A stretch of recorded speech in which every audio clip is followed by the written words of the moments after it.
Good morning. Today is Monday, the 1st of June, and welcome to Wise Words from Waldo. I love stories in the Bible that tell us of how God uses something small to do big things, like Moses' walking stick or the jawbone of a donkey. I especially love reading about God using ordinary people to do extraordinary and amazing things. I'm an ordinary person. Not normal, but ordinary. The Bible stories are great, but did you know that God still uses ordinary people to do extraordinary things? That, like the song says, little is much when God is in it. It was Canada in the winter. Canadian Fred Suffield was awakened by someone banging on his door in the middle of the night.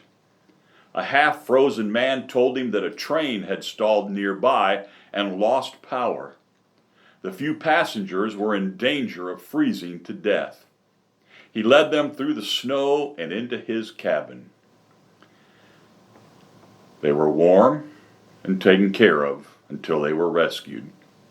A few weeks later, he received a thank you note from one of them, a young lady named Kitty.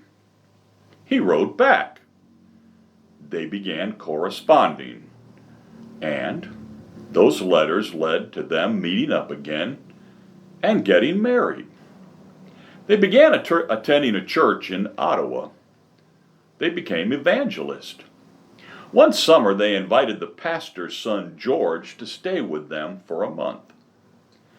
In one of the evangelistic meetings they were holding, Kitty played the piano and asked George to sing. When he sang, he screeched on the high notes.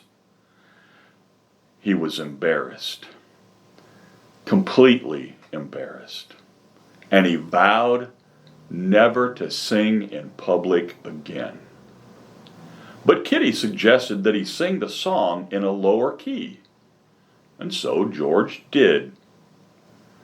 And after that, he kept singing and singing and singing. Many years later, George, you know him as George Beverly Shea, would sing a song that Kitty had written 73 years earlier. He'd sing it at a Billy Graham crusade in Nashville. Little is much when God is in it. Think of it. A stalled train, a small cabin, a simple thank you note, a screechy voice. But each of those little things were part of something much greater. You know, a tiny acorn can produce a forest. A spark can ignite a fire. And a kind, even unexpected act can do amazing things. Little is much when God is in it. Now stop and think about that.